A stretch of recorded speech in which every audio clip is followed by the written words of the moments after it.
Okay, we're back, guys. Luke Smith, RuralVacantLand.com, bringing you some more cheap, easy land.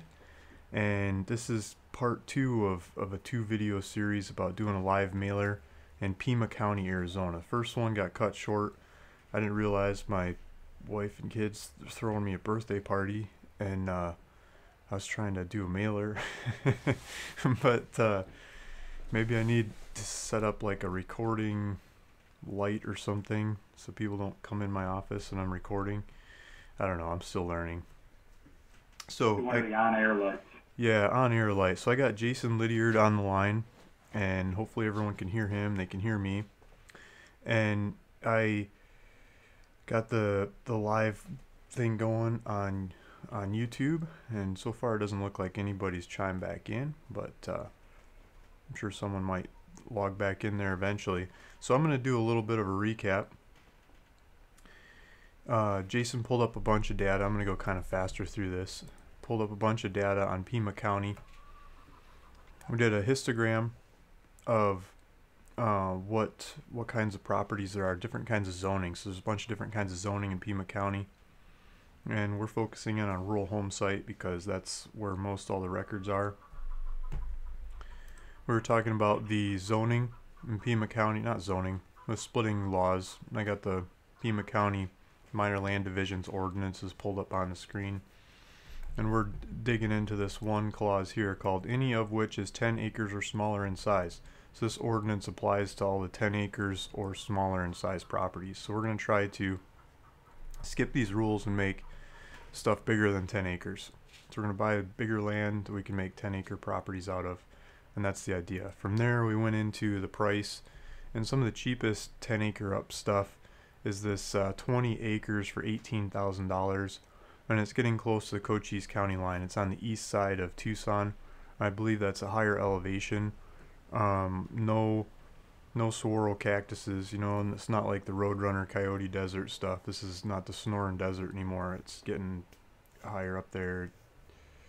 Not that it's not sellable. I mean, it's totally sellable. It's probably a great price, 18 grand for the 20 acres. But if you go a little further east, I mean, I got 20 acres for like 4 or 5 grand, you know, and getting into that next county. So, a little further drive, you can get a lot cheaper land than this. But in Pima County, it's much more desirable because you're closer to Tucson. So people like to pay up to be close to Tucson, and that's the idea.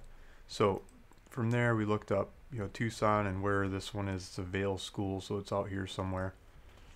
Pima County is in southern Arizona. It's got Tucson. It's a whole bunch of Indian lands and stuff. It goes way the heck out here to Ijo, or there's a county called, or a town called Y. Why would you ever go there, right? No, this park is beautiful. Oregon Pipe Cactus National Monument. It's a great reason to drive through there. From there we went to Zillow. So now we're at Zillow, and that's where I got cut off on the previous video. And so a couple people are coming back on the live. Thanks guys for coming back. And Dave Lopez says, I'm not a stalker, Luke. I just like your videos. Thanks, Dave. He keeps showing up in the videos. Must have it set up on his phone or something so the notifications come up. And that's good because later on in this video I plan on giving some land away, so whoever's like listening, actively paying attention, can answer a basic question. I'll give you some land.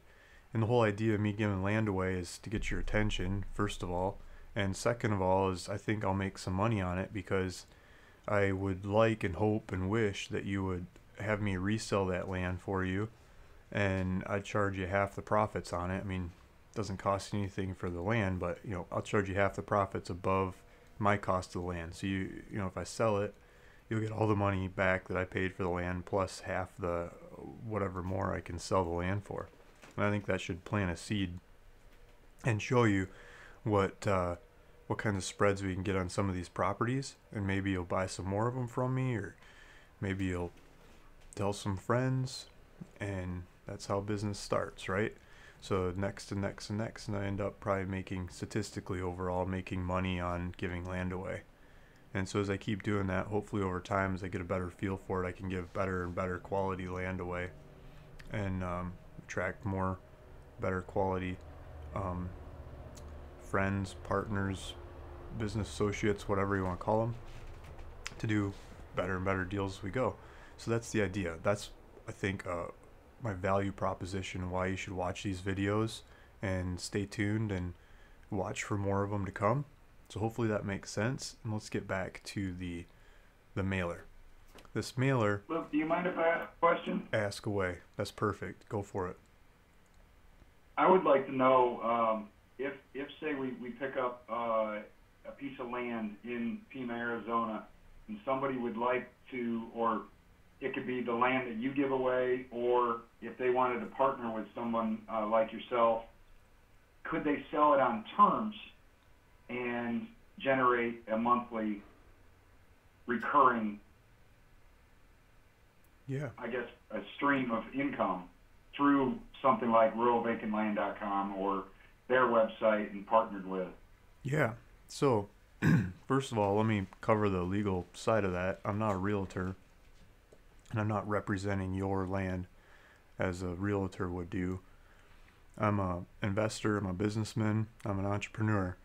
And so the way I do it is take a vested interest in your property by signing a contract, and basically agreement that says you agree that if I sell this property for something above and beyond what you're asking for it, I can keep the difference. And the contract has some price or terms of what the deal is, and that gives me a vested interest in the property, and then I can go sell the property for sale by owner. And what I like to do is ask the person that the property's name is in, the property's registered in, to fill out a deed. I'll make the deed, I'll do the paperwork and stuff, but you got to get it notarized and send me the deed so I have that in hand.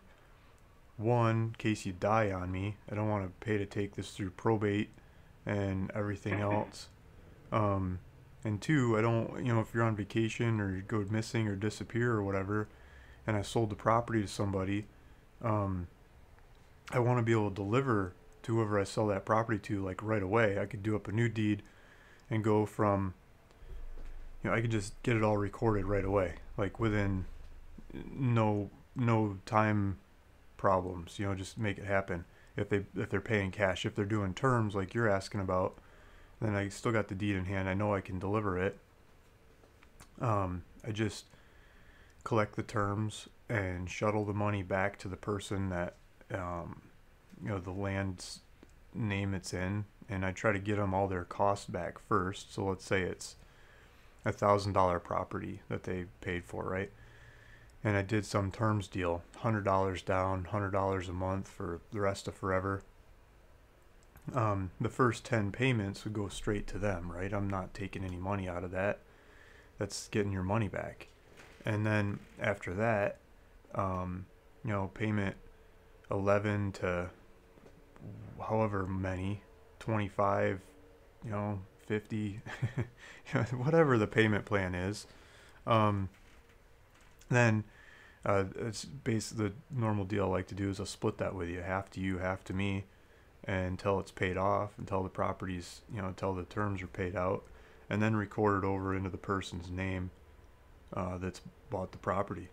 And I think by doing that, everybody wins. I mean, that's the same thing a title escrow company does when closing a property. They have you sign the deed over, and they collect the payment, and they say, okay, we got the deed in one hand, we got the payment in the other hand. Okay, now let's close it. And it's the same idea. And so hopefully that makes sense. You create a win-win for both parties. Exactly. That's business. Win-win for all parties.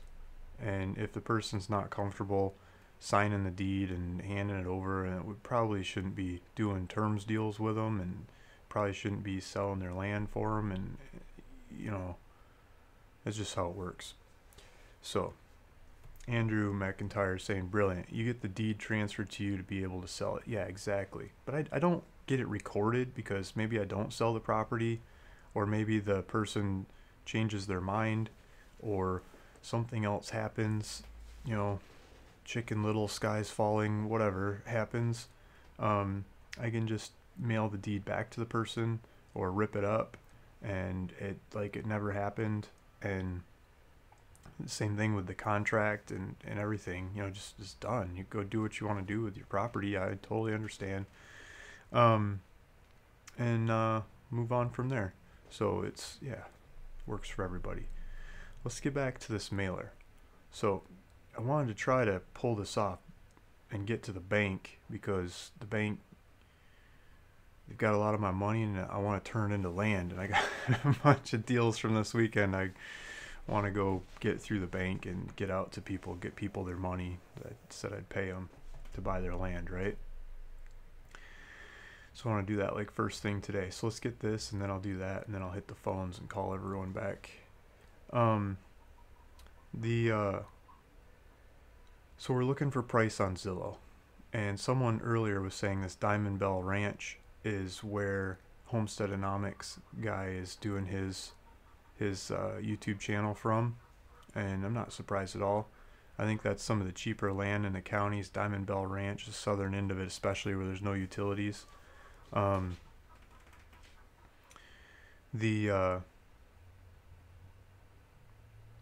Though that's neighborhood, that's not really the kind of land we want. I want the county land that nobody's messed with and created codes and covenants and everything else on it. Diamond Bell Ranch says you can't do this and you can't do that, and you own land there. People call the ranch and say, I want to park my RV on it, and they say, get out of here, we don't want you. It's like, that makes it pretty hard to sell the land. I would have sold that land 10 times over if they didn't have those kinds of codes and restrictions.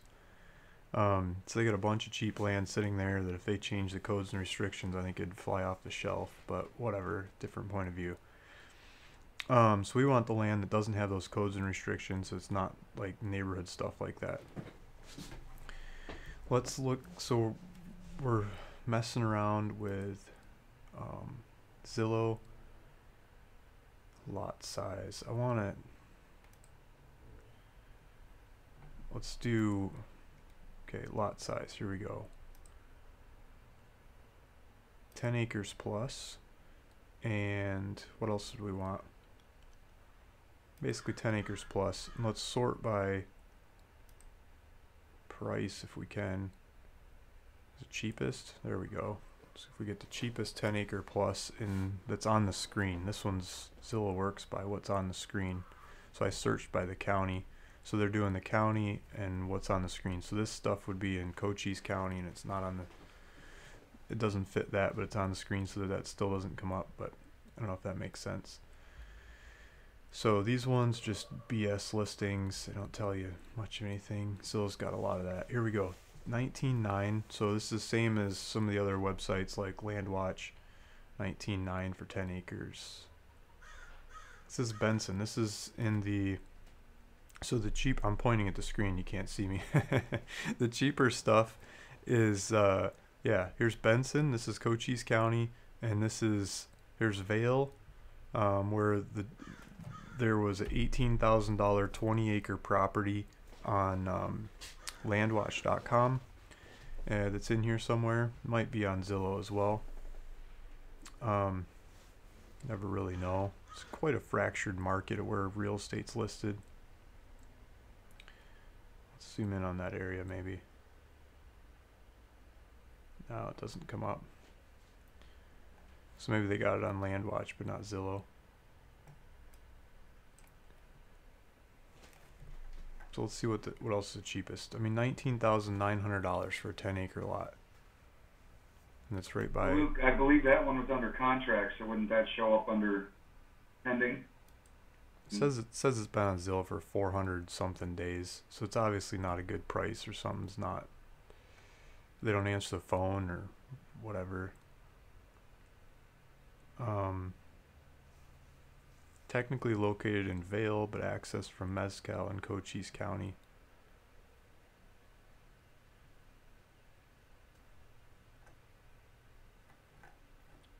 Let's see if there's a history. I think the one that was under contract was $15,000 for 10 acres, and it was on LandWatch. So you get down to those prices and they disappear. December 14th, 2016, 19.9. I mean, you're not getting 19.9 in any short order for 10 acres. It's just not happening. This one sounds like it's crappy access way out yonder boomerang route. But still, it's overpriced. So, and that's the cheapest. 869 days on Zillow. Like, yeah, right. 37 days on Zillow. It's a little bit fresher. 12-acre lot, 27 grand. So we're already up there at 27 grand. This looks like an ugly dirt patch of a lot too. You couldn't get a better picture than that. This is a competition. This is who we're trying to sell property against. We haven't bought it yet, but assuming, oh, they might have utilities or communications or something though, huh?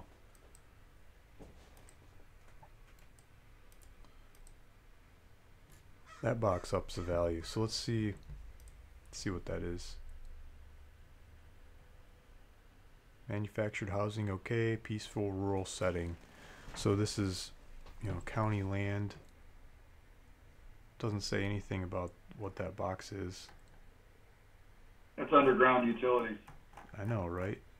You think it's underground power though? Yes, sir. Wow. That's what they look like in Florida when they go underground. Maybe it's just a higher dollar place they can afford to do that. A lot of these deserted places, no one will pay for that. Like telecommunications or something, but not power lines. I don't know. Marana, Arizona. Saguaro cactus. So how much are those things worth? Jason. That was what I was absolutely surprised about, Luke. Some of those, like that cactus right there, would probably, I'm guessing that's 15, 20 feet high. You're looking at anywhere from $8,000 to $20,000 for cactus like that. It really ups the land value if you have them on there, and I'm wondering if a lot of people don't understand the value of that because there's a very large market for it. They grow below 3,500 feet. They don't like frost, so there's definitely some something like that. You've got one or two, and it takes, the more value comes in with the more number of arms that they have off of them. More symmetrical and stuff. But I mean, the regulations of digging one of those up and moving it, I mean, housing sites and stuff, you gotta map them out on your property. Like, I got one here, one here, one here. I'm gonna put the house here in between them and not touch them. Like, they're protected. I don't think it's that easy to just sell them. I'm sure you could pull it off. No one's looking, no one's watching style, but like in 29 Palms and Joshua Tree, in that area, a lot of the Joshua trees get dug up and sold in LA, and they're just gone. A lot of people have made preserves trying to preserve them. Same kind of thing. Like, Joshua trees sell for a bunch of money. They're pretty easy to dig up and move. So the landscape just gets raped of them. The saguaro cactuses, I know people move them. I think it's a lot more delicate to move them. Like, if you have a house site and there's a saguaro in the way, I mean, part of the permitting is moving it somewhere and finding a good location for it. I think that's more of how people get them. I think a lot of that's moving them cost. I don't know. I'm not trying to dash the hopes. I found a state certified saguaro cactus mover. Nice. In Tucson. There you go. He'd probably give us the details, but I don't think we should buy the properties based on the value of the cactus, is what I'm trying to say. No. So 20 grand's the cheapest one on Zillow. Should we look somewhere else, like a land and farm?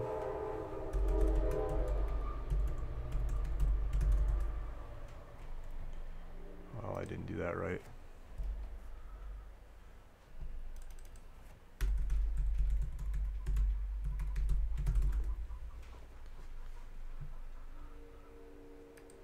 Yeah, Jason and I were talking about trying to mail everything below, what foot? 3,600 foot? So just get the saguaro cactus land. Correct. What'd you say? 3,500 foot? 3,500. If we could figure out how to do that mailer, that would be cool. I got an idea. I'm not sure if we can pull it off or not.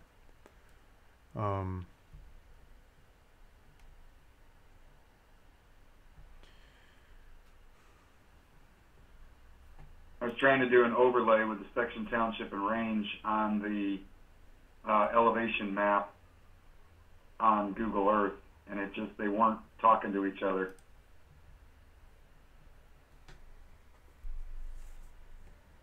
Did you use earthpoint.us? Or you don't have? I did. I don't have the $50 version. I got that. Right. We'll try the $50 version. Acres. We want 10 acres and up.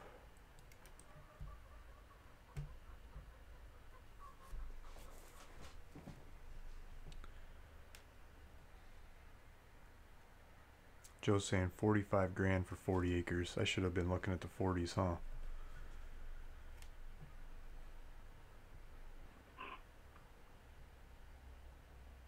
So Pima County. How do you sort? Price, lowest first. Land and Farm is really old-fashioned website. Sometimes they got good prices on there. 10 acres, Pima County, 15 grand. This is the one with the fence and the 2 5-acres, 2 5-acre lots. This one is under contract. Yeah.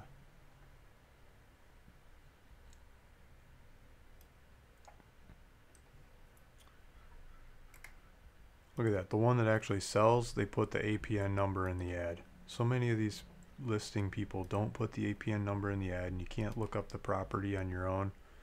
You can't figure it out. I'm going to pull up two different programs. I'm going to pull up Parcel Fact, which is by the Land Academy guys. Land Academy guys have been really good to me. Learned a lot from them. Highly recommend their program, landacademy.com. They got a couple different things you can buy there to learn all about trading land.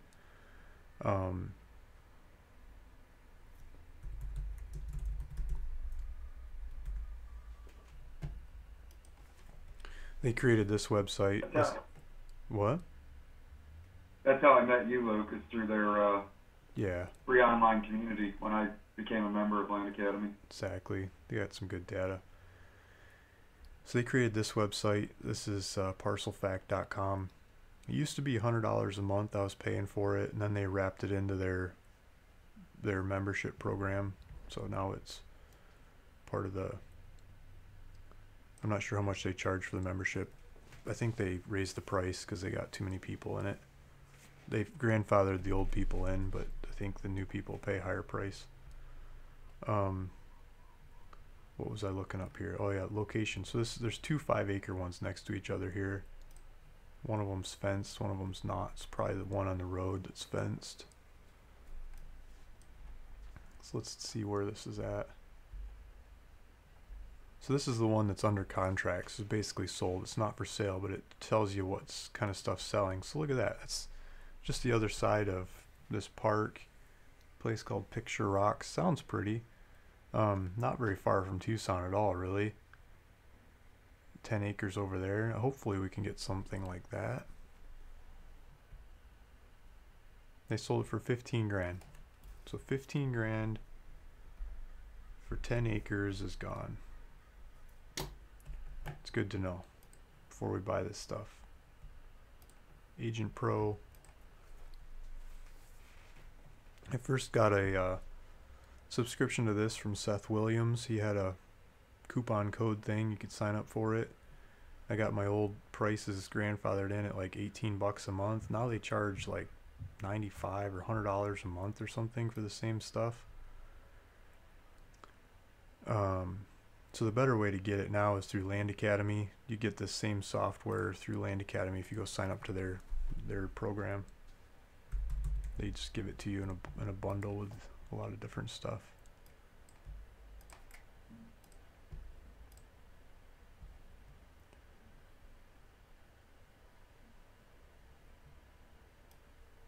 So now we got like the name and address and stuff of the owners, right away.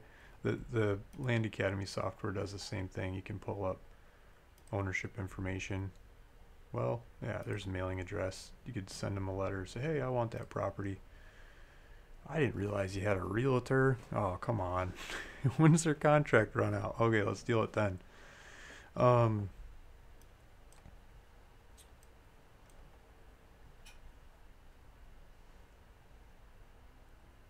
So there's someone made a whole bunch of 5-acre lots in the area. Here's some 10s.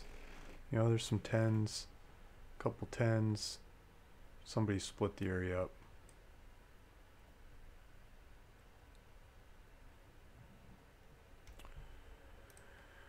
So yeah, there's the smallest stuff, and like who was saying the 40 acres? Joe Bowers. Joe was saying 45 grand for 40 acres. We should look at that. Thomas Johnson is saying south of Tucson, particularly along I-19, the Green Valley area is becoming very popular. Good to know. Property south of Diamond Bell, 30 acres for $34.9. 30 acres. 34.9. That's a cheaper one. Tough access. Yeah, that makes more sense. Picture Rock area northwest of Tucson seems to be reasonable. Many saguaros in the area as well. Andrew's asking how long have I been in the land business. I started doing real estate deals in 2008 because stuff was on sale, and so I started buying. I bought houses in Detroit. Detroit was really on sale. That was like double whammy. Detroit went, whoop, and the market went whoop whoop on top of Detroit. And they still got these houses that are made of brick and solid plumbing, and you get land and you get a roof and you get all the structural stuff for a couple grand, and they rent for like $1,000 a month. Like, why not, right? So I started buying the houses. You got to fix them up and get them ready, pass inspections and stuff, and you can rent them out, and the rent would pay them off in like 6 months or so. Don't understand why those people don't buy them themselves, but they just don't. I tried and tried and tried to do owner financing with the people that are renting houses from me. Just, they are renters for life. And so I gave up on that, and I just rent and rent, and they pay the rent and they stick around. So I learned a lot there, and I really wanted to cut out all the middlemen buying those cheap houses. I didn't want to pay the realtors and everybody and their brother fees to get my hands on the next house. And so I started studying like how I could buy more houses without all the middlemen people. And then I ran into land dealers, and land dealers do this. I mean, they skip all the middlemen people. It's a lot easier in vacant land. There's a lot less moving parts, and you can do it from afar. Generally, you don't have to go. I'm in Southern California. I don't want to go to Detroit and take tours of these houses. I'll probably get shot. So, I mean, they're not fancy neighborhoods, right? I mean, a couple of the houses have had drive-by shootings. I gotta like repair the holes. It's nothing compared to how much rent they collect, though. The land's just a lot easier. Less moving parts. You don't have to fix anything. It goes faster. It just works in a lot more ways. And the best guru in the space that I could find was Steve Butala. He changed his name to Jack and Jill, but Steve Butala. And so I signed up to his program, and I paid like $1,500 for what he had for sale at the time, the educational course. And part of the sign up was he gave me a piece of free property, like just to get somebody to sign up. He was just trying to get anybody to sign up. I think I was like number 11 student or something like that. Well, I look at my member numbers and it says number 4. I might be number 4. I'm not exactly sure, but I mean really close to the beginning of what he was teaching. And it just made sense. It was good stuff, and I liked his presentation. I liked his candor. I liked his honesty, compared to the other land dealer gurus. I'm not bagging on him. That guy just chimed with me. He's also from Michigan. Maybe we speak the same language or the same background or something. I don't know. He made sense to me. So I paid for his program and I got this free piece of property. It's 10 acres in Elko County, Nevada. And at the time, he was talking about selling land on eBay. And 10 acres, Elko County, Nevada. I put it up on eBay. I made a little YouTube video. If you go way back in my YouTube channel, you probably see the YouTube video, 10 acres in Elko County, Nevada. Like, I think it's in October or November of 2015. I think it's October. And it's sold. I put it up for eBay for on a no reserve auction for $1 to see what people would pay for it. And I got $3,383.33. This is for a property I got for free with a program I bought for like $1,500 for the program. So I more than doubled my money on the program just by watching the program and putting the property up for sale on eBay. It's like, I'm sold. Let's do it. Let's buy some more. And so, what do? You go mail Elko County, buy some more 10 acres. Those sell, right? So since then, I've been basically the ask in Elko County 10 acres for the last 2 years or whatever, selling I don't know how many Elko County 10 acres and adding on other places as I go and expanding the business from there. So there's a little history story of where I got into the land business.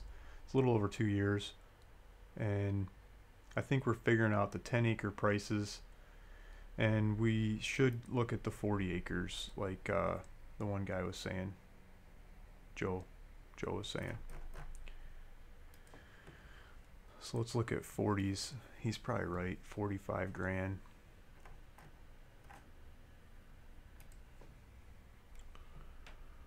There's 9 acres. Let's look at 40s.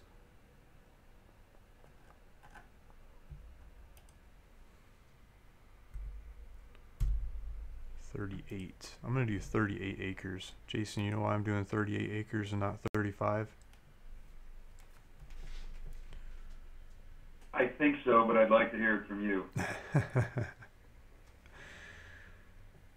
Yeah. Okay, so when I do these mailers in Arizona, there's a lot of 36 acre properties, right? And I used to scratch my head. Why are there so many 36 acre properties? I did price instead of acres. And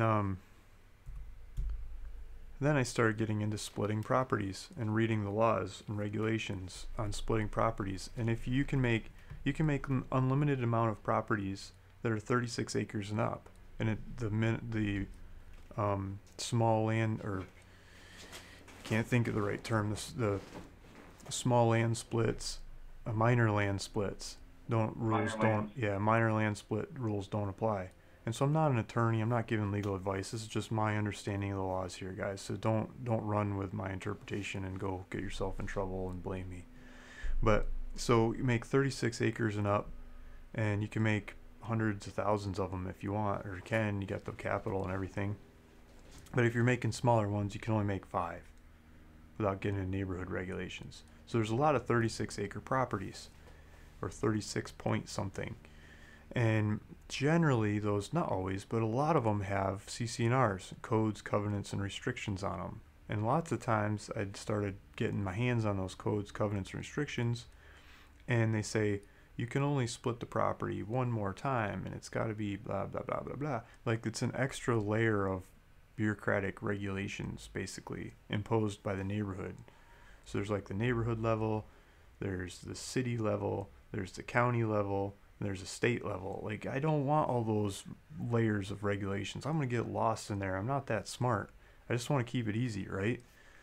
So I try to stay out of those. So the one way to stay out of those is don't mail offers to the 36 acre properties. So I think that's one of the things we're going to do, is we're going to skip the 36 acre properties in this. We'll go to like 35 point something, and then skip up to like 38 or 39 or something like that. So that's why I'm doing 38 acres and up. And 38 acres and up price. I hear what you're saying, Luke. Yeah. The 36th is already split as much as it can be split, correct? No. You got the right idea, but no. It could be split up more if the zoning allows it, which the zoning is at the county level regulations, and the neighborhood, if it's a neighborhood, just the probability is higher that if it's 36 acres or 36 point something, that it was created by somebody that's been doing subdividing, that knows the laws, and they know that if they put the right codes, covenants, and restrictions on the land, it'll make the land sell for higher prices. Now, I gave an example earlier in this where the Diamond Bell ranches are selling really cheap because of the codes, restrictions, and whatever on there prohibit you from moving in with an RV. But if you think about it, you got like 100 of these properties next to each other, and there's no trees, no bushes or anything, and some guy moves in with an RV and he puts a blue tarp over it, and he likes chickens more than I do, and he collects every rooster that comes on Craigslist, and I don't know. You can dream up whatever else he does to the property because there's no restrictions, and the people next door that own the land next door, they go to visit the property. They're thinking about building their dream house, their vacation home, their retirement home, and they look at what they'd be living next to and they say, "Not here, dear." Um, and the value goes down, and the value goes down, and the value goes down. Neighbor after neighbor after neighbor doesn't want to live next to the junkyard. And so you have a ripple effect of problems like that. So the codes, covenants, and restrictions are created by land developers to be able to sell the land for a higher price. And it doesn't make it easier to use for guys like you and I who don't like the restrictions. It just makes it easier for them to sell it for more. And the first guy that moves in doesn't ruin the whole development with all kinds of whatever satellite dish collections that he might like to weld together and see how high he can stack them or something. You know, whatever the guy wants to do, he should be able to do it. But it takes down the value of the neighborhood. So when you're a land developer, it starts to matter. Makes it hard to sell all the properties. So people come up with those restrictions, and then the restrictions are stuck to the land forever. And yeah, I don't want to deal with them. I want land that's like new, clean, hasn't been used like that we can go do our own stuff to. I'm not going to come up with the codes, restrictions, covenants stuff. Maybe someday I'll start slapping those on them, but not with this easy, cheap land. Maybe as we get into towns more or something, I don't know. But not yet. Someday. So yeah, Joe was saying 45 grand for 40 acres. Just right on. Thank you, Joe. If we go to Zillow, it's probably the same thing. Let's look at lot size, custom.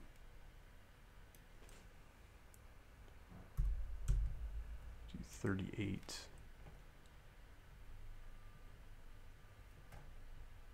Zillow's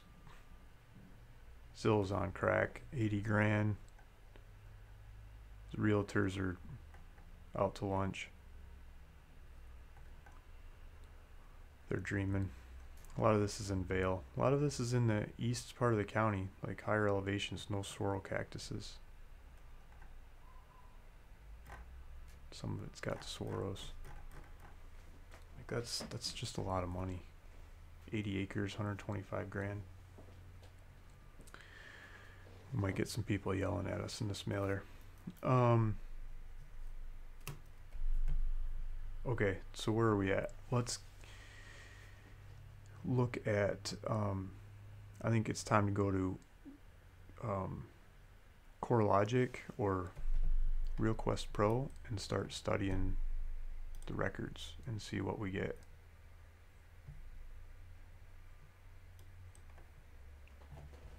See if I can catch up with some comments. Yeah, Joe's saying the best he saw was that 45 grand for 40 acres. Interesting background. Thanks for sharing. Thanks, guys. The Dragon Ranch Estates HOA is cheap. Some 36 acres for 12 grand. Joe Bowers. You've really seen them in there for 12 grand? Sure that wasn't the ones I was selling? Because that's Dragoon. That's over Cochise County. I've sold some for that over there. Oh man, they got so mad at me. There's this realtor lady who lives in that HOA who does like all the trades. And I put one up for sale and she's like, you should be selling it for double that. I said, great, you should buy it from me and sell it for double. You know the neighborhood. She would not buy it. She said my price is way too low and it screws up all her stuff she's trying to sell. Like, okay. It ended up selling really fast. It was out of the way. I think that was like the 12K kinds of price in there for 36 acres. I was just frustrated because I couldn't split it.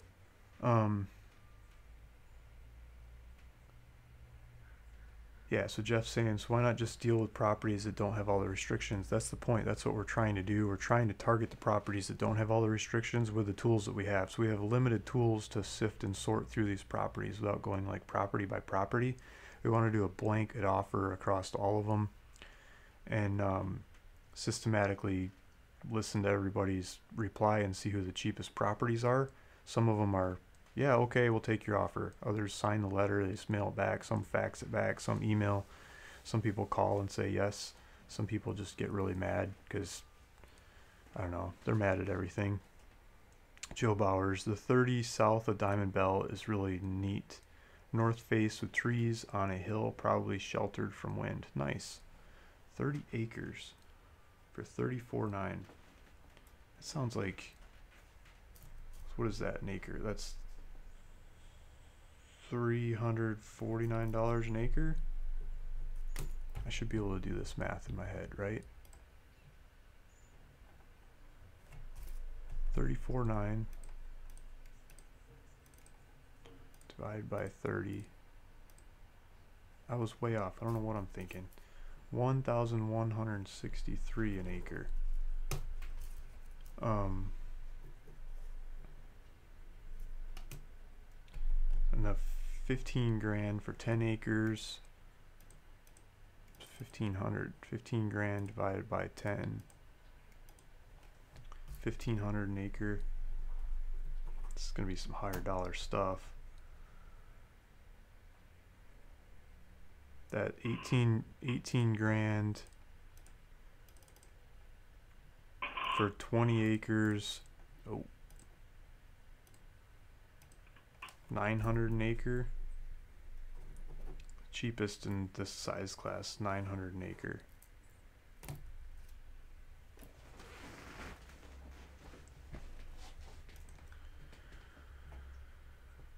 Okay.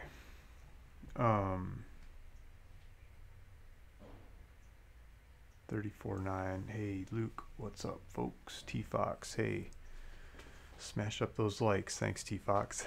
Thanks for joining. We got 18 people watching. This is pretty cool. Without any like notices or anything, people are finding this and coming online. It's really neat. And these videos seem to get a lot of watches later on too. But the guys that are watching live, you get a chance for the free land at the end of the video. So let's go to Arizona, Pima County. And I think what we're going to learn when we pull up data in this area for the size of properties that we want is that we'll see the sales data, what the real sales data is, like what people are reporting at the county for tax purposes, and not just what the realtors are fluffing the market with. Because the posted price is usually nothing close to the real trade price. It's like used car lots, right? I mean, you don't ever go in there and just pay the price on the window. You always ask for something more. It's just expected. Vacant land is very much like that. We were going to try to sort to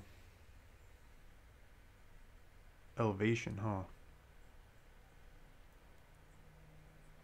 Still there, Jason? Yeah, I'm here, Luke. It was there's no elevation on the RealQuest. That's why I tried to overlay with the topographical section, township, and range over the Google Earth on using EarthPoint and Google Earth. Yeah.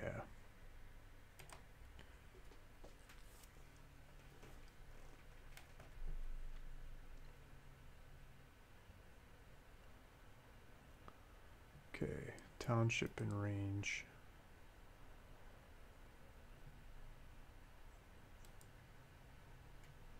See if I can get mine to come up.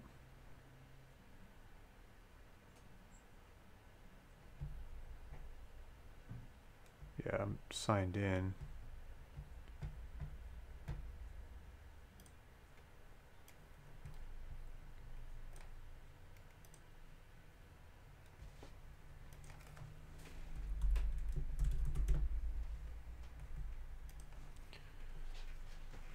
It might be too nitpicky of a thing to do. Duh.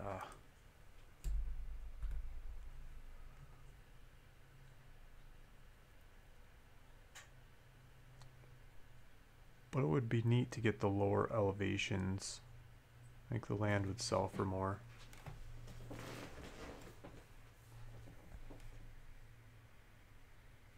But it seems like even if we get the ugliest land, it's 900 an acre is the cheapest of the bigger acreage stuff.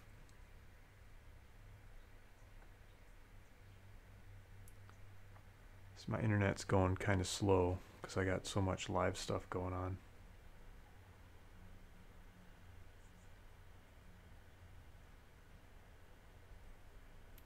But yeah, we can move the cursor around. We can see, you know, it starts getting into 3,500 feet, and part of this range, but part of it's not.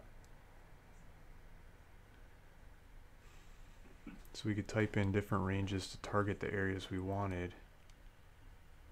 But I think it's gonna be too nitpicky.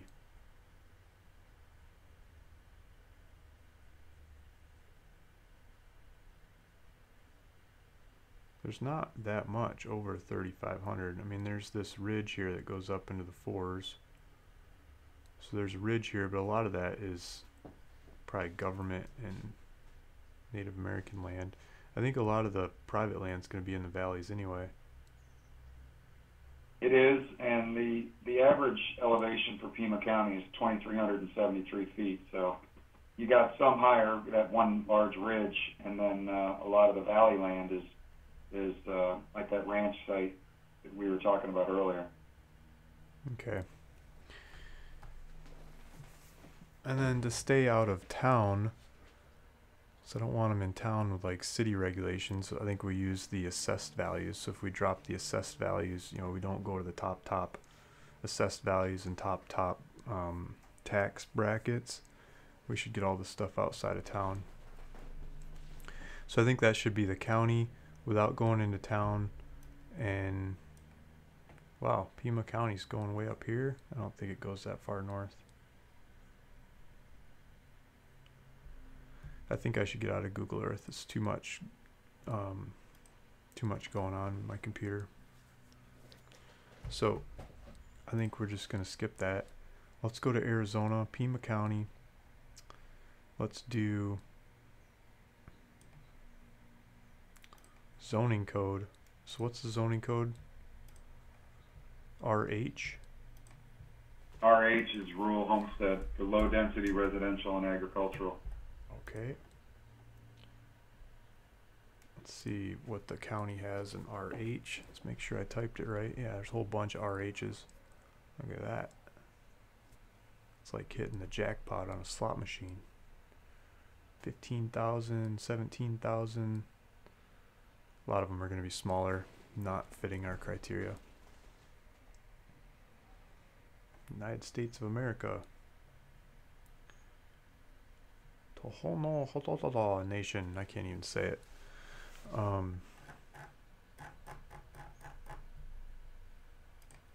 So we obviously need to restrict the land use to get rid of a lot of government stuff in there. But let's do improvement percent. Let's get rid of the stuff that's improved. Let's do 0 to 1.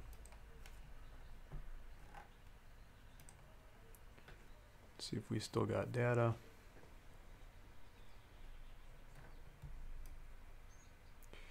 Luke, I wanted to mention one thing that I learned for anyone that's new for the CoreLogic RealQuest. When I was first coming on board, I could never get more than 1,000 properties. And I found out that it's a default setting for CoreLogic to stop you at 1,000. So I just, if somebody new to this, if they're just getting 1,000 results, they go up to the under their settings, and they can set it up to 25,000 parcels at a time. House guys don't care, but the land guys definitely do.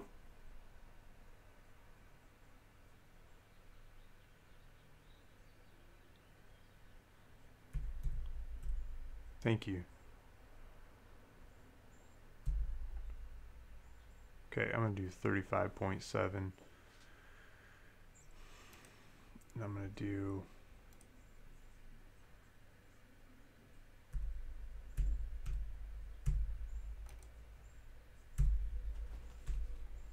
50.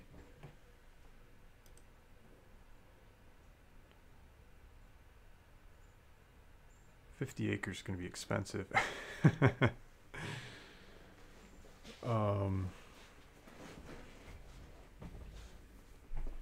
What's 50 acres at 900 an acre? That'd be the cheapest.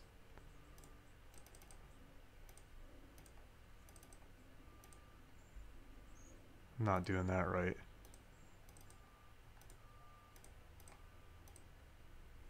$45,000.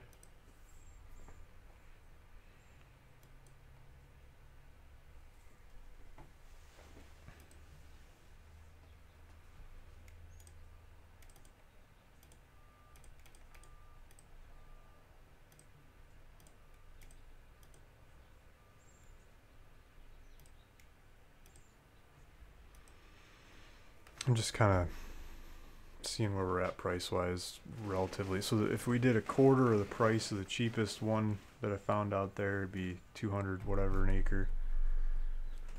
That's within my comfort levels. 11-12 grand for a 50 acre one. I mean, because like if you just go into the next county next door, they're way cheaper. But this is Pima County. Demands higher prices for land. Okay, so we got zoning improved. I did the improved and it didn't change the number of properties out there like at all. So I'm wondering if percent improved even matters in this county. Lot acreage, maybe these bigger acreage ones are just not improved. So we got our lot acreage. We're gonna need to do, or let's take a look at that. It was 17,000, so it should drop down a bunch of the lot acreage. 1,600 now. Let's see if it just gets 1,600. It's going to be a smaller mailer. 1,600, United States of America. Pima County. So we need to figure out land use.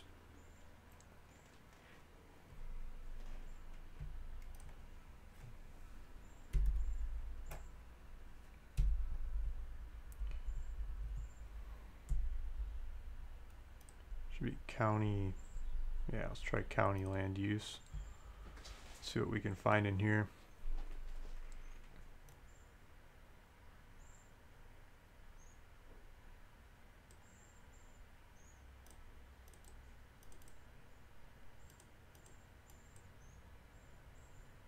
Vacant residential. Vacant industrial? That'd be fun. Vacant, undetermined, vacant. Vacant. Vacant. Vacant. Vacant. Vacant industrial urban? I think I'm gonna do industrial rural.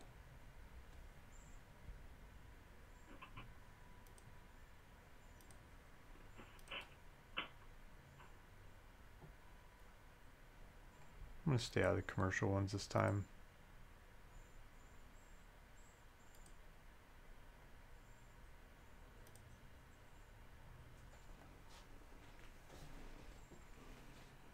industrial.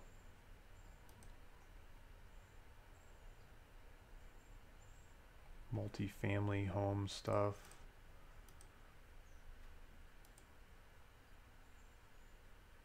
Travel trailer RV, I'm going to stay out of that. That's probably good land to have, but that should be a separate mailer.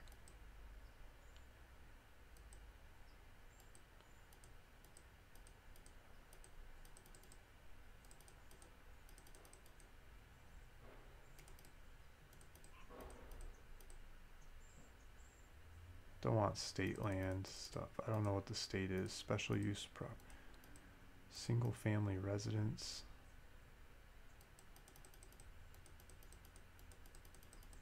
Let's see what we got. These are improved. I think instead of this percent improvement, they got these different use codes.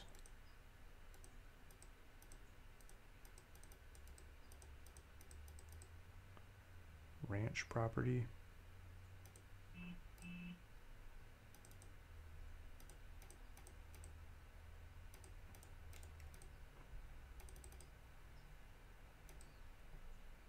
Railroad property, racetracks, radio, TV, private school, plant nursery, pipelines, pasture land. That's probably cheap stuff. I think I'm going to stay out of it though. Probably no access. Open space area, office warehouse, office buildings, nursing home.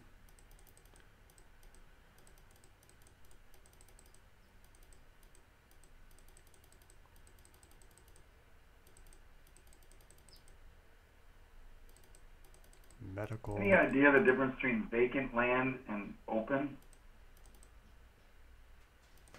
Yeah, it depends what county you're in, but in front of my house, between my house and the ocean, like my ocean view is saved because there's land there that's zoned as open space, semi-open space. So there's this ashram that owns it, Self-Realization Fellowship. It's like a quasi-religious center that owns the land, and so with the zoning they have, it's kind of agricultural, but they can't fence it in. So it's got to be available to the community. So people walk their dogs on it, and they park their car, and they make kids in the back seat and everything else while they're looking at the ocean.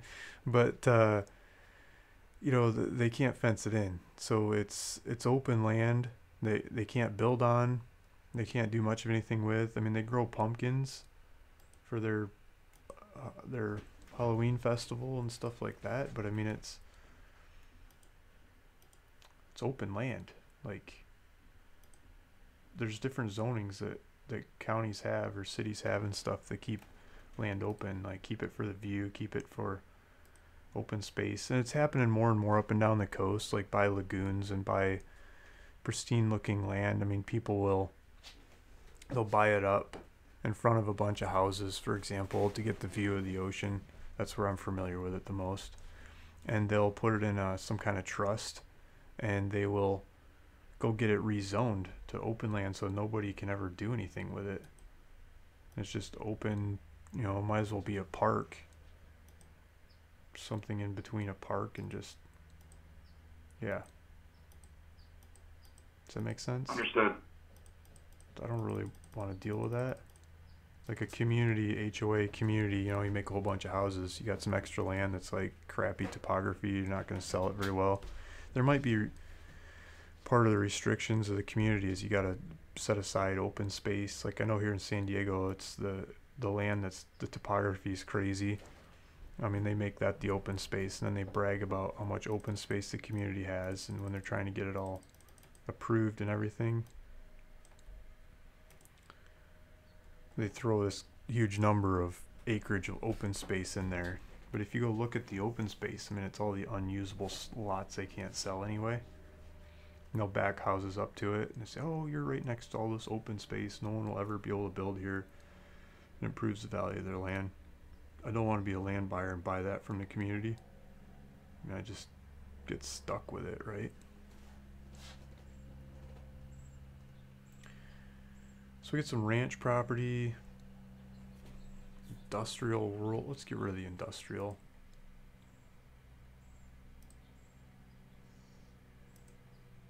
Residential, vacant undetermined, vacant undetermined, non-subdivided, vacant residential urban, non-subsidized. I don't want the urban. Residential rural subdivided. I might get rid of the subdivided, just keep the non-subdivided. Let's get rid of the subdivided. Urban, so how'd I get that one? Let's get rid of that one too. So we got some ranch, got some vacant residential multi-purpose, rural non-subdivided, undetermined non-subdivided, undetermined non-subdivided, vacant residential. Hopefully we still got some records left. Let's hit the button and see if we still got any properties left. Oh no, we don't have many left.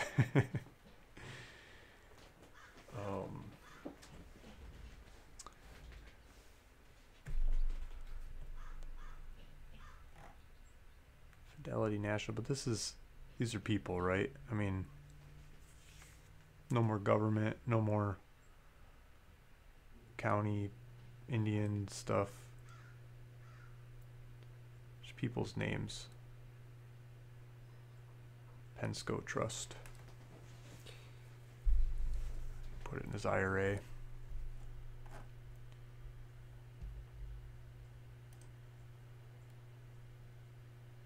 So we don't have very many records. This isn't going to be a big mailer, but we can do more mailers. I'm not worried about that. I think we just fire this off and then do some more mailers.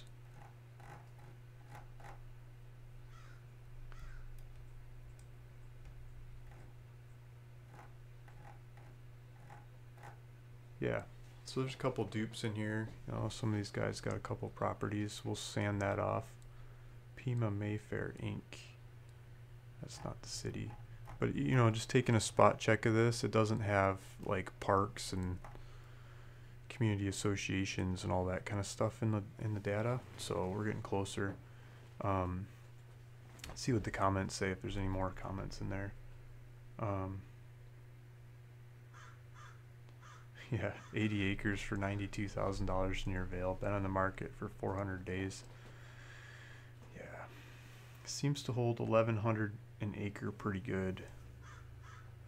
Yeah, south of Diamond Bell Ranch near Arivaca, 80 acres for 95 grand.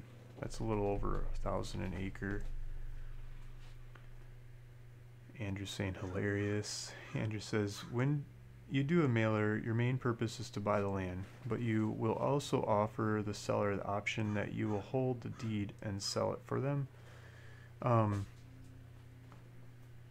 I don't usually make that offer to people I'm just buying land from.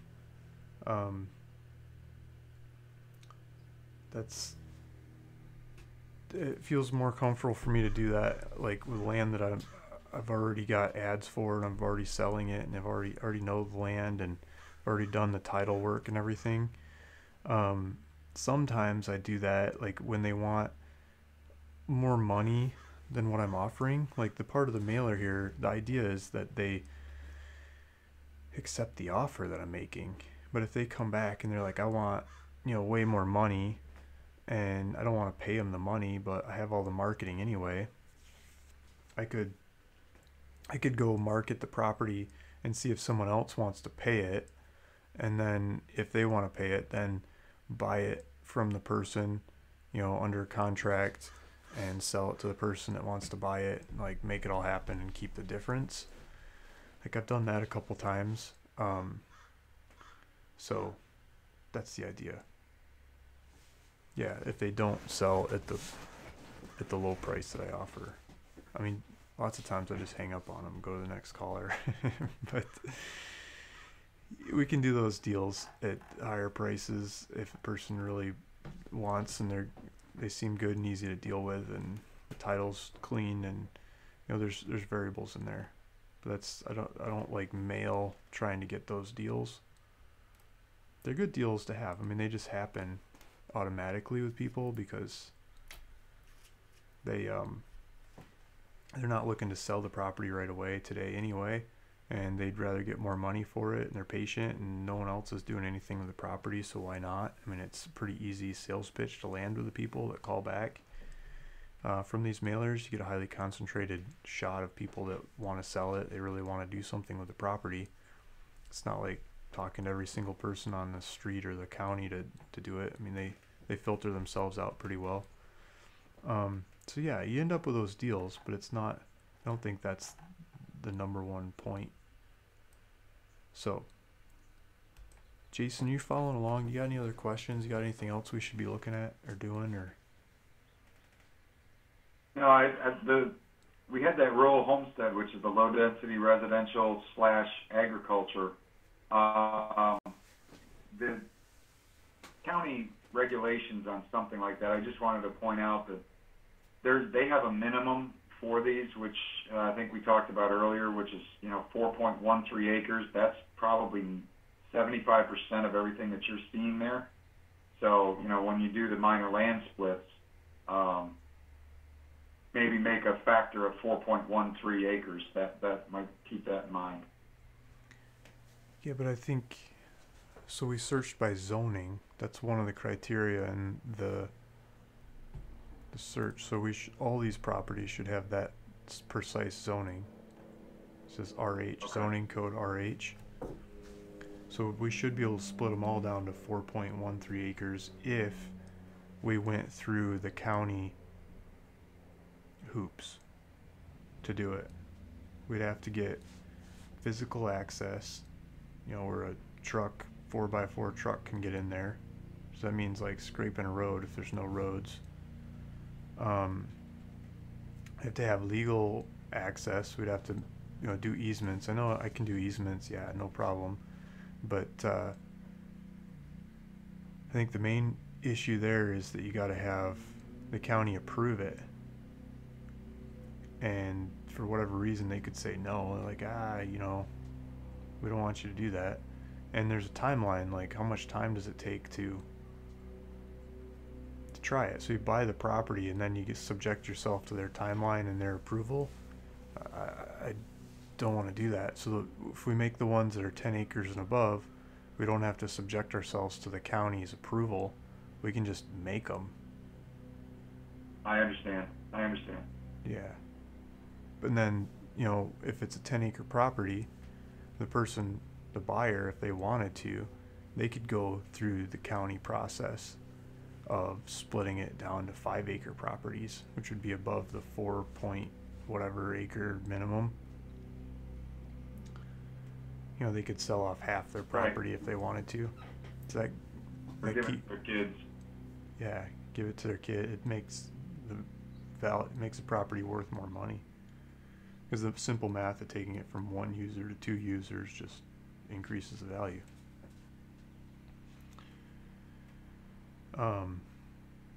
Okay. Dan says no HOA, please. Yeah, exactly right. Yeah. So I think we got our search narrowed down. And I'm sure there's other things we could have in here or not, but I think we're pretty good on the search. So I'm thinking we pull this data, scrub it, and put it in the mail.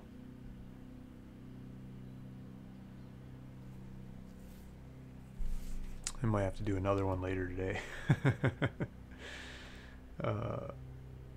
Get some call volume going. You ready? Should I pull it? Jason, you there? Okay. Let's do it. Let's do it, he says, guys.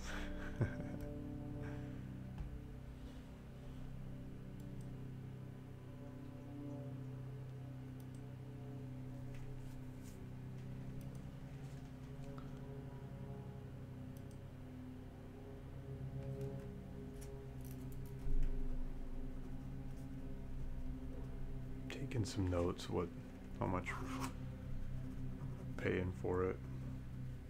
So data says $36.20, but it's actually, that's at 10 cents a record. Actually, I have to pay Or sorry, that's at 5 cents a record. Actually, I have to pay 10 cents a record, so it's going to be twice that.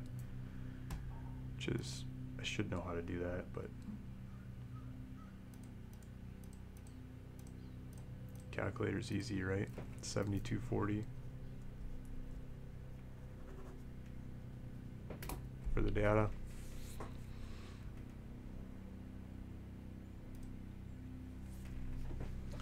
And so I think the most interesting thing about looking at the data is going and looking at the sales records of it. So let's maybe do that, and then you guys know how to like sort data. I mean, I got previous mailers on sorting, you know, scrubbing out duplicates and stuff.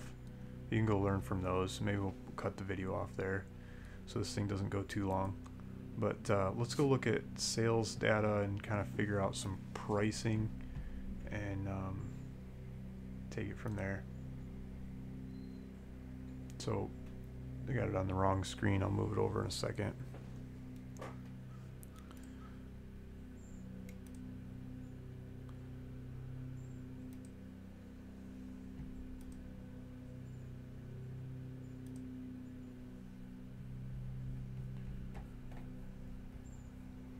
Got too much stuff going on.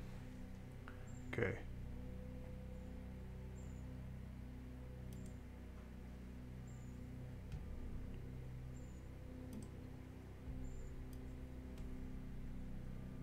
There's Pima County.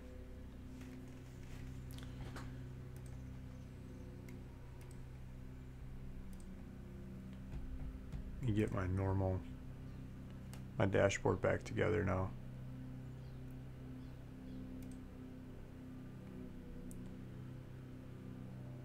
Okay. So you guys got the data on the screen, not that you can see it. I mean, it's probably way too small to see. But I'll try to talk everyone through it.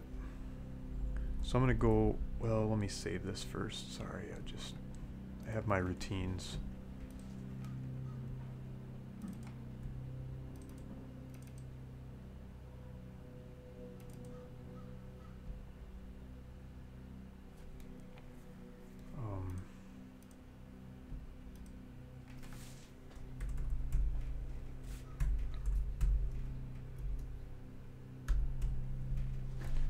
Call these W and weeks because I used to try to do one a week. It doesn't, I don't follow that schedule, but that was the original logic.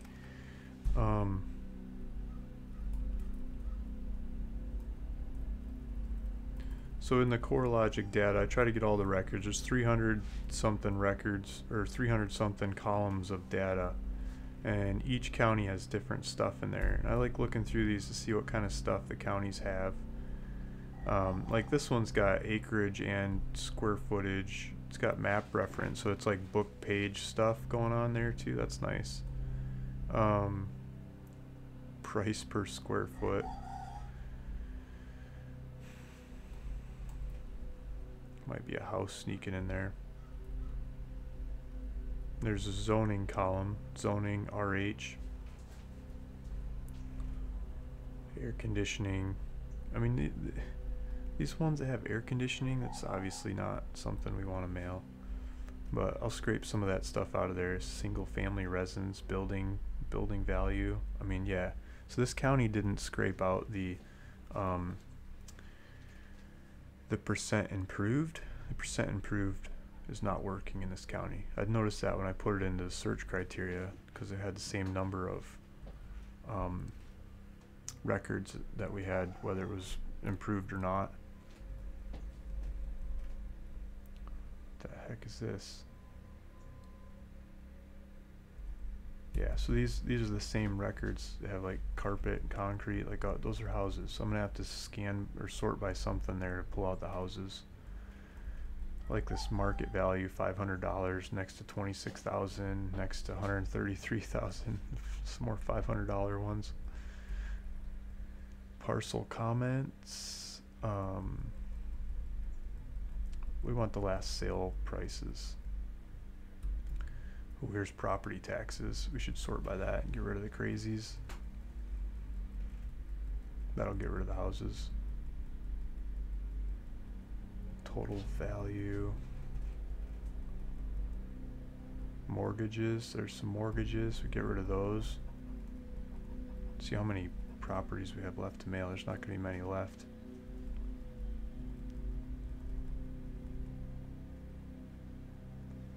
Prior sale price, right there.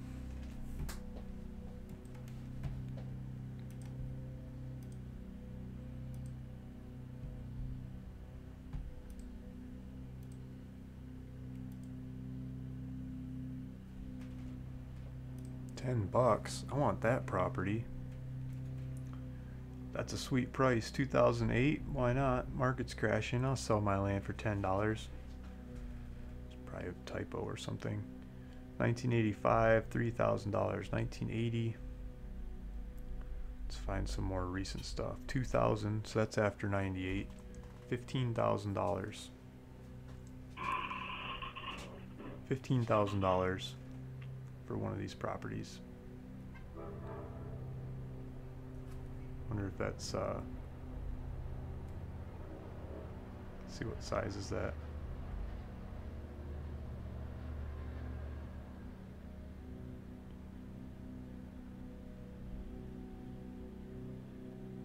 I think I just passed it.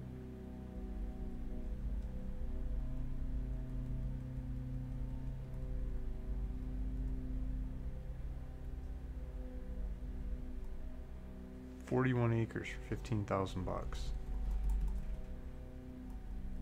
8 years ago, though.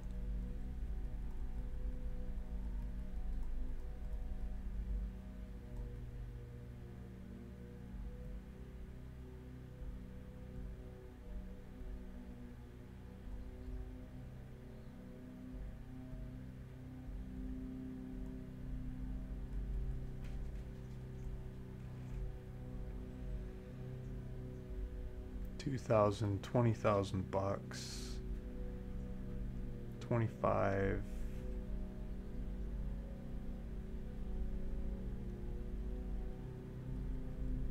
Start skipping up from there.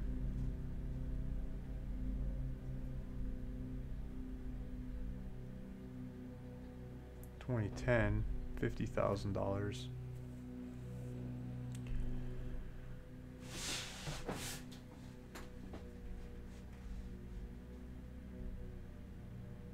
Well, this stuff hasn't traded for a long time.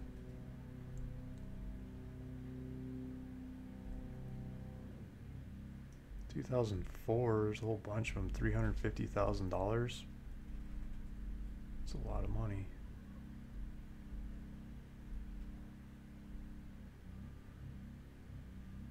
Is that, how much is that? 9.6 million?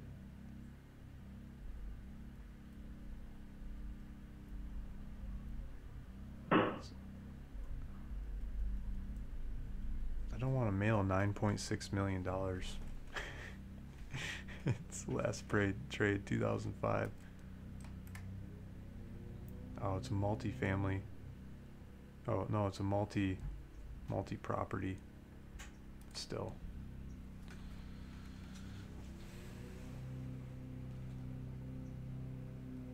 Sheriff's deed.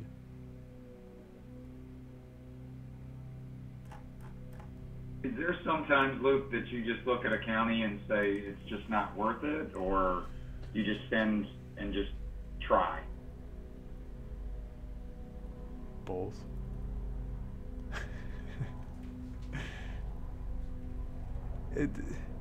Next door is Cochise County. Land is so much cheaper in the next county over. It makes me scratch my head.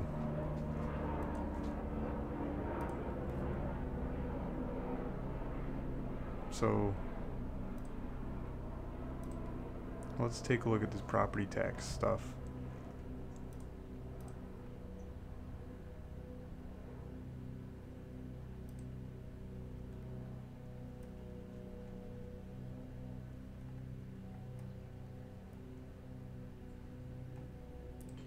You know what I didn't do? Let's look at the assessed value of these properties. Like, could have taken a 80-20 rule approach to the assessed value and gotten rid of the top 20% percent assessed value properties. I mean, basically sorting by taxes will do the same thing here, but we could have done that in the data search without paying for it, without paying for the data.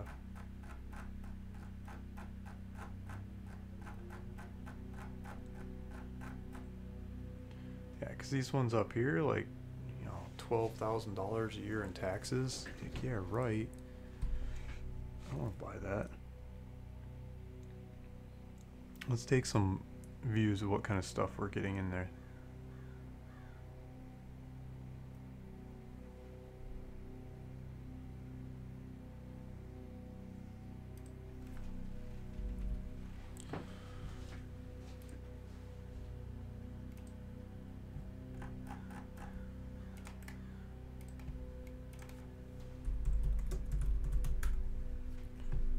What I'm thinking, the more I'm looking at this, is just going to be a really small mailer.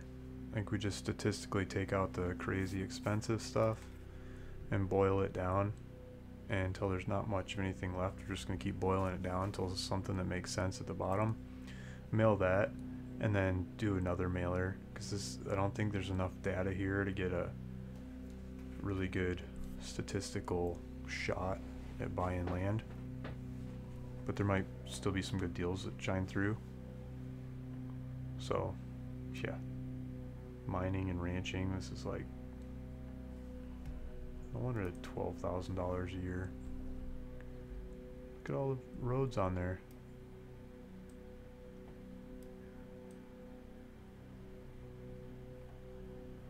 My internet's running slow because I'm doing too many things at once.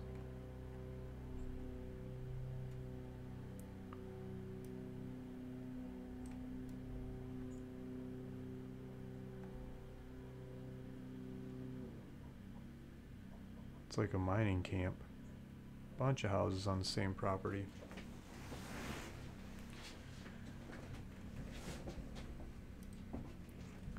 So let's go back to the data. Let's cut out the bottom, whatever, something.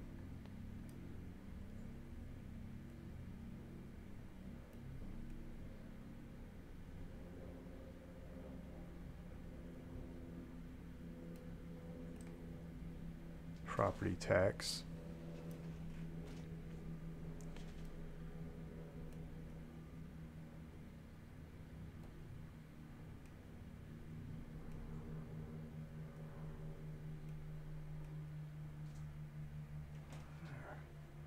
How many records do we have?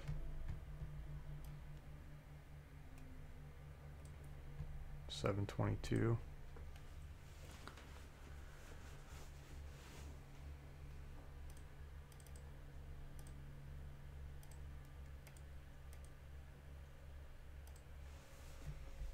So we take out the most expensive 20% of those guys.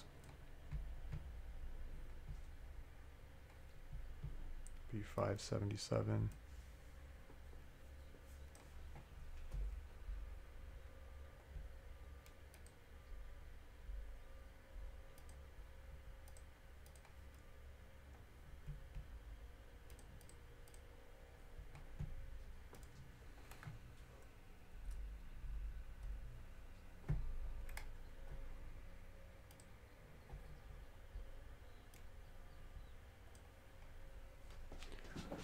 So let's look at these cheapest cheapo ones. $7 a year property tax. That's more like my kind of property.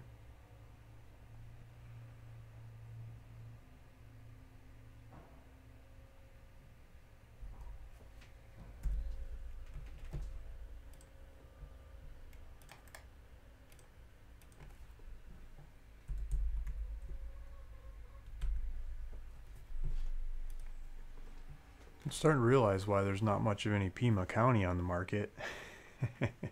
This stuff, man, they're asking for some money.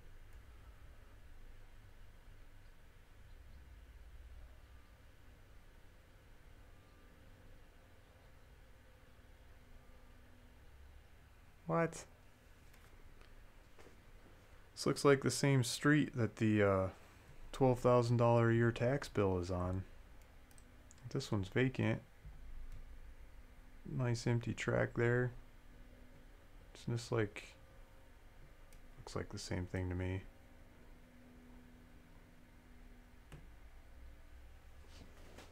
And I would love to get that one. Nice road, houses in the neighborhood. That's what we're going for. Something like that. Where's this at? Screen Valley.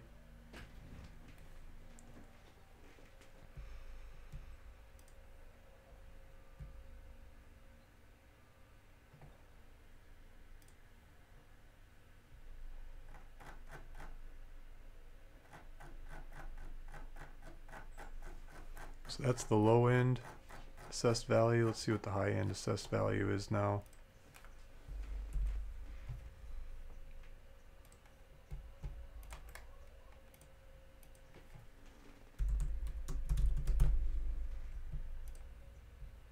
See if we're still into houses or what. Not 20 houses, but maybe one house now.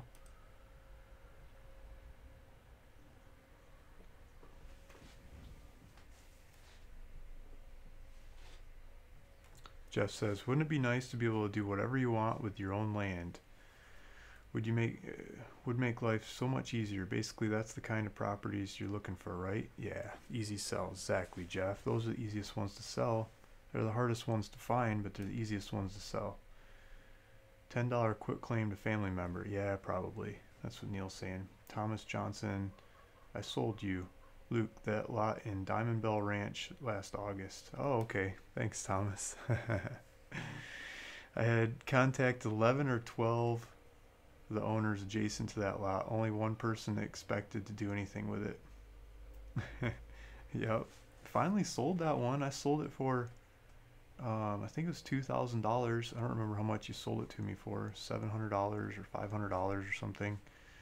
Most had never seen their property and had even inherited it. I imagine these owners could be very motivated, perhaps a mailer to the subdivision as a whole.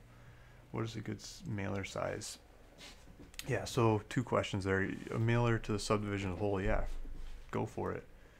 That thing was hard to sell. That was really hard to sell. The restrictions were awful in that neighborhood. It was really hard to sell. So most expensive stuff in here, this still has a house on it. I think we need to cut off more of the expensive side. And then the other question, what is a good mailer size? That's really open for interpretation. I mean, this is probably a really good mailer size. The dollar size properties we're talking about here. I don't want 10,000 mailers out there. I'm not going to have enough money to buy them all. But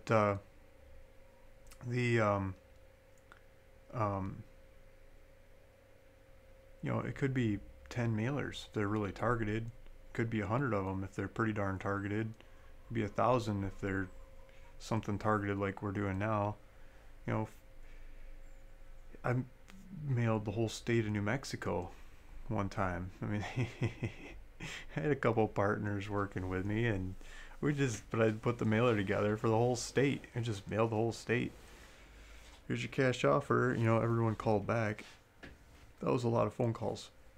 That was really, really a lot of phone calls. There's not that many people in New Mexico, but still, it's a lot of phone calls. And,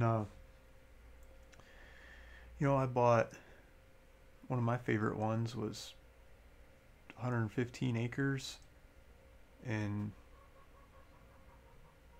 I can't remember the name of the county. Colfax County, I think. No, I don't remember. But it had some trees and some hills and road that went up to it. Lady sold it to me for $11,500. I said, yeah, okay. And she signed the paperwork, everything that I mailed the offer. Like, gulp, $11,500. Here's this notary. Go buy the land. Bought the land.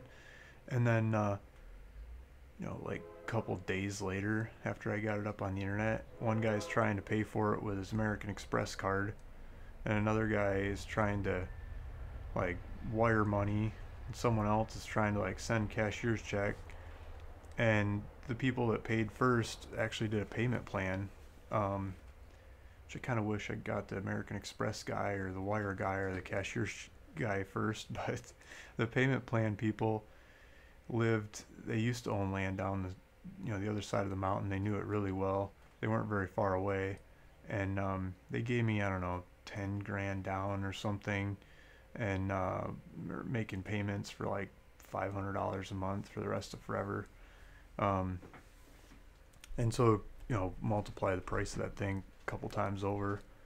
Totally paid for the mailers and all the phone calls in one property. And I got a lot of other deals out of it too, but that one deal was totally worth it. Um, Everybody's happy. They're so happy to get that property. It was way underpriced. I could have sold it for a lot more looking back in retrospect. So, size of the mailer, who knows? Just send more mail. You can always send more mail. There's always more deals out there. So I'm thinking we still got to cut off the top of this because this is a house or a barn or something.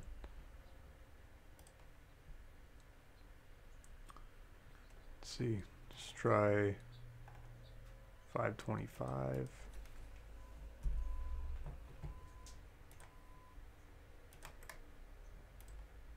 You know what's really nice about this size mailer is you can just print it up, shove it in mail in like the same day. Don't have to wait for anybody. But if you're doing a bigger mailer like the whole state, go use something like Land Academy's offers to owners program. You can just mail merge it into a PDF and send, upload the PDF to their website. They don't charge much of anything. I mean, you're not saving money by doing it yourself.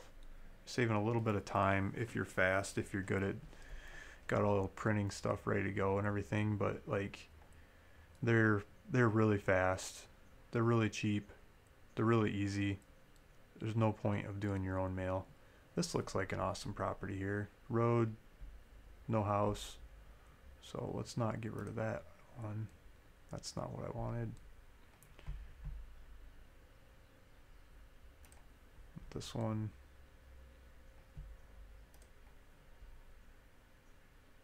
So cheap, easy, fast. We like that. Exactly. Cheap, easy land. So let's try 550. See if we're getting into houses and stuff yet.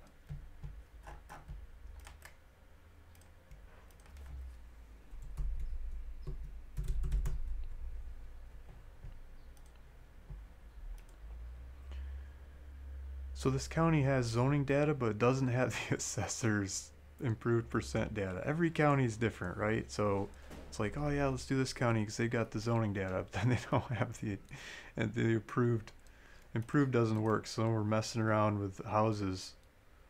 That happens a lot in New Mexico too. You get a lot of properties back. Like I did 0% improved, and you get houses and ranches and all kinds of stuff. Like, it doesn't make any sense. But only in some counties. Other counties they're right on.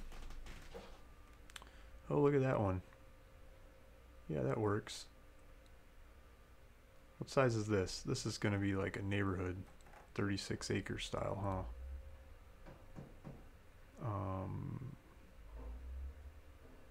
Property area, 34.4.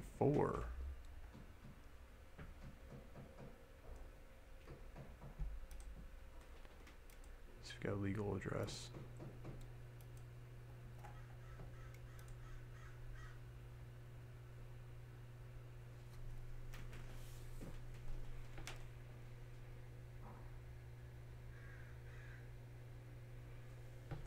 So weird legal.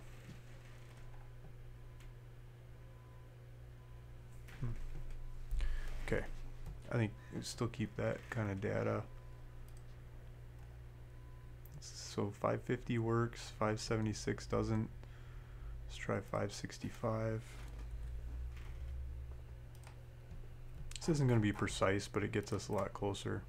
I mean, we're starting to cut up, starting to slice hairs here.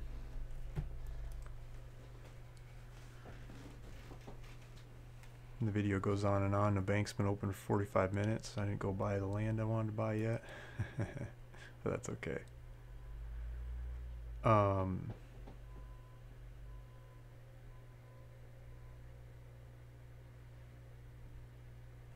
Andrew McIntyre saying, what states do you prefer to work in? Yeah, it's a good question. I really like Hawaii. Hawaii's been doing well for me.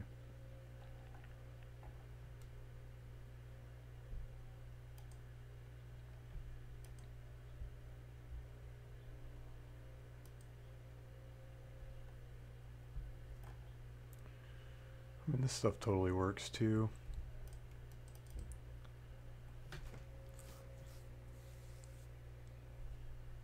Saguaro National Park. Ah, I keep hitting the wrong one.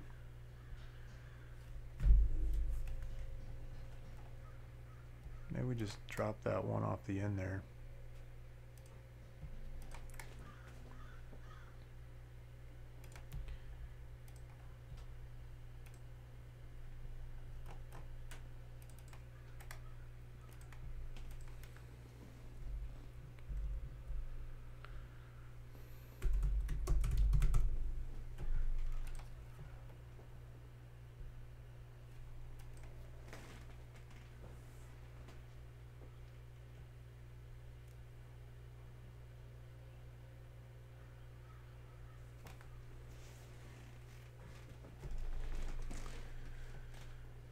Ticking away. Look at the shape of this one. It's got a road. Be hard to split. We don't have to split them all either. We just sell them. So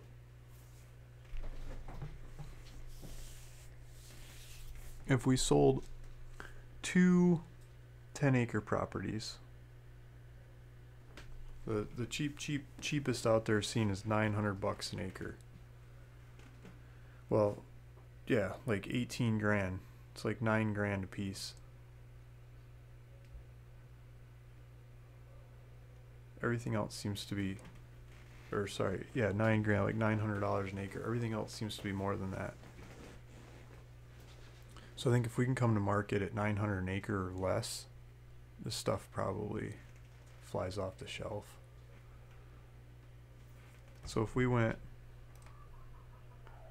900 divided by, or let's do 900 times 0.25. So if we got it at a quarter of that, 225 an acre.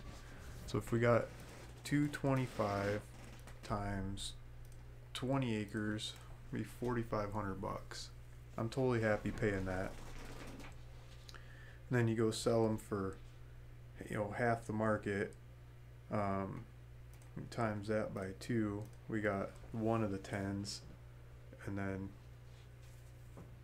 you know, we sell them for. Does that make sense? Let's see. So if we got 20 acres, and we divide that by 2, we got 10. We got two 10-acre lots. If we split one of these things up, and if we bought them for $4,500 and divide that by 2, that'd be $2,250 cost. So $2,250 times 2, we could sell them for $4,500 each. I think if we put a 10-acre on the market at $4,500, I don't think we'd be able to answer the phone fast enough. It'd fly off the shelf looking at that market. And I think it's going to be hard to buy it for $225 an acre too. So if we did $300 an acre, we might get a couple more deals. If we did 300 times 20 acres, it'd be $6,000 for a 20. And then divide that by 2, we make 2 10s out of it, so it costs us 3 grand.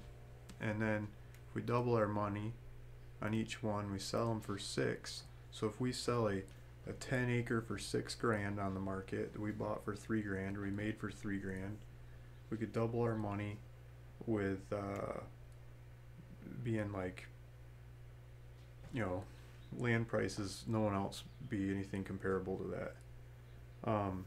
I think there's even more room in there,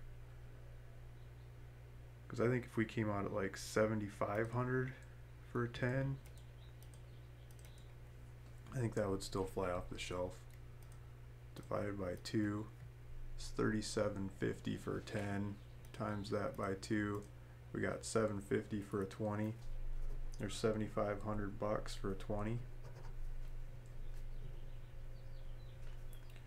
No, 40 if we kept the same logic. What was that cheapest 40 that John was talking about? Was it Joe? Sorry guys, I'm bad with names. He was saying 45 grand. 45 grand was the cheapest one. And if we did that 11,250, but we're offering 7,500, 7,500 if we stuck to the same thing. It'd be 15,000 for the 40s. Buy it at 15, sell it at 30. Still be the cheapest in the market by a long shot at 15 grand for a 40.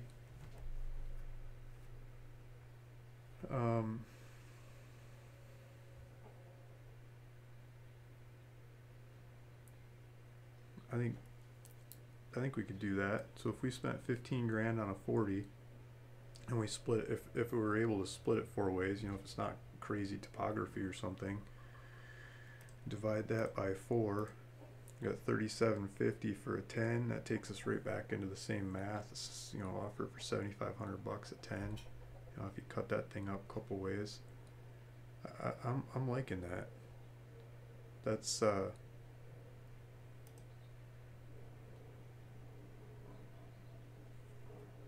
you know, 15 grand divided by 40, 375 an acre.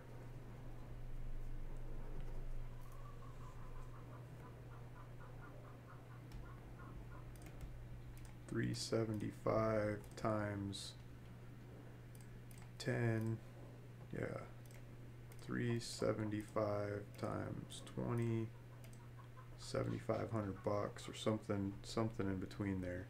So what's 375 times 50? 18,750 for a 50 acre. I think this would be a good mailer, offering $375 an acre. If anyone thinks I'm off my rocker, please chime in, but that's the whole point, right? Make crazy offer and take it from there. You know, when I was in university, I went to a very international school. One of the classes we had was called Third World Negotiations. And the basic premise of the class was make a obscene first offer and then go back to something less than that in the context sounds great, but before you made the obscene offer would sound like it's too much or too high or too bad in the first place. And the number one example was North Korea. I mean, they do that all the time. We're going to start nuclear war, and then they settle for some more grain. Or you know, we're gonna bomb Seoul, Korea, and then they settle for some more electricity or you know, some steel or something basic. It's really small settle. Big arm waving, small settlements. Same idea. Third world negotiations. Americans aren't used to it. But go to India. I went backpacking around India. Go to the spice markets. I want to see you heckle on getting a good price for spices. Holy cow. Talk about school of negotiations. That is a different world altogether.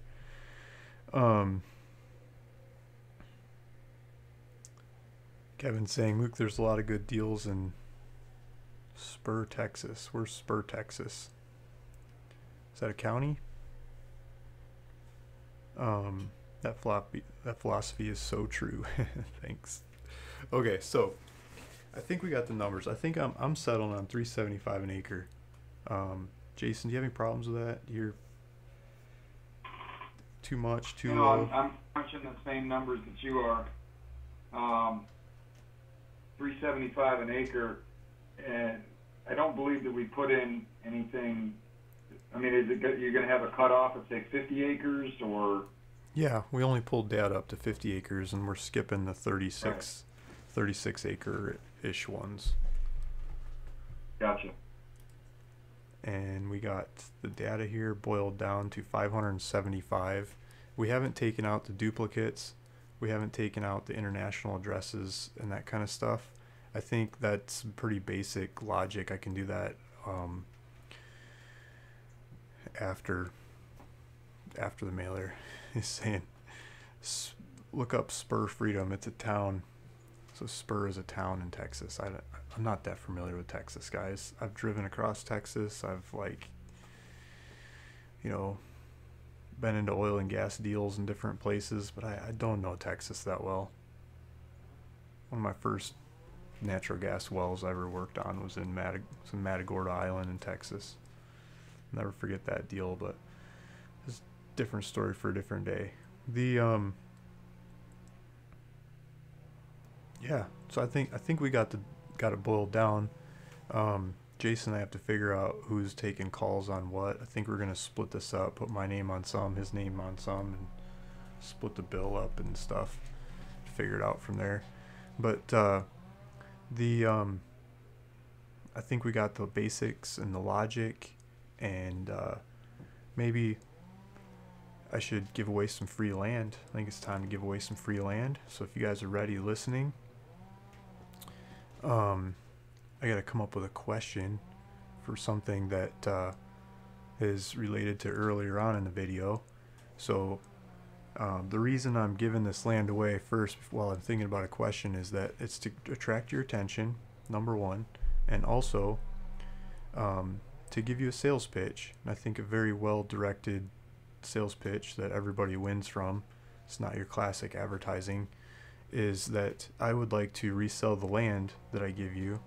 I like to sell it for cash or sell it on terms or whatever I can get out of it. I'll do the marketing, I'll make videos, I'll put it on the website, I'll circle it around and everything to, talk to people who want to buy it, get them to buy it. And it's someone that's really happy, be like crying happy, crazy excited to go move into the property and make it theirs. And make a bunch of people happy, ripple effect. And I'll charge you half the profits of making that happen. The profits being from my cost of giving you the land up to what I can sell it for. I want to charge you half of that. You can keep all my cost of getting the land. It's free land. You can run with it. You can market it on your own. You can do whatever you want with the land. It's your land, but I would hope that you want me to remarket it for you and sell it for cash or trade it into the next one or something. And let me keep the difference on it, and in that fashion I think I can make money off of giving away free land. And so now I'm giving away lower dollar land. This is probably $500 land or something, and in the future I want to give away bigger dollar pieces of property and do the same thing on it in an ever escalating path. And I believe we can all make money off of that and sell a lot of land, make a lot of people happy with their first property or their 100th property or whatever the story might be as they move into these properties.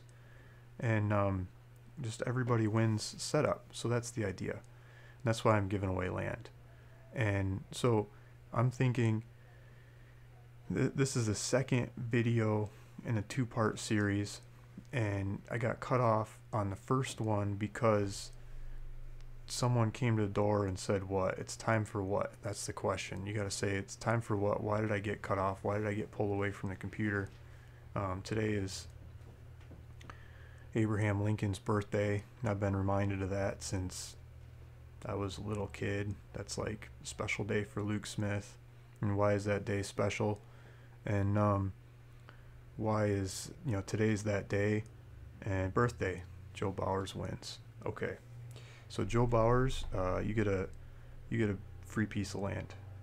If you would reach out to me, send your contact information to Luke at ruralvacantland.com.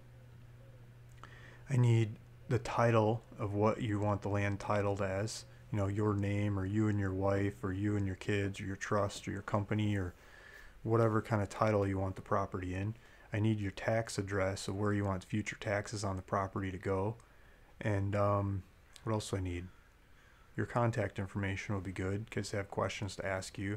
And also what you want me to do with the land. It's most likely going to be some more Arkansas land because it doesn't cost me that much to get it. Sorry, I don't have unlimited amounts of money, but I still think we can sell it for a good deal more. And it's going to be a good one. Thanks, guys. Thanks for all the birthday stuff. And I think that wraps up this video. I plan on making more. And thanks, Jason, for doing all the research on this county and pulling this together and drilling me to do this mailer. And let's Thanks for having me, Luke. It's yeah, fun. we'll have to do some more of them. And I'm learning how to get all the setups there to do this, with, getting my studio set up. I got more stuff to set up to get this a little smoother, but I think we can make more of them. And thank you guys. Thanks Joe Bowers. Thank you, Joe. I'm gonna take note of that. And everybody else listening, watching, and people that watch this out into the future, thank you. And please feel free to subscribe if you haven't already, and watch for more videos like this for the next piece of property. Thank you. I'm gonna log off and talk to you guys later, if I can find the right button.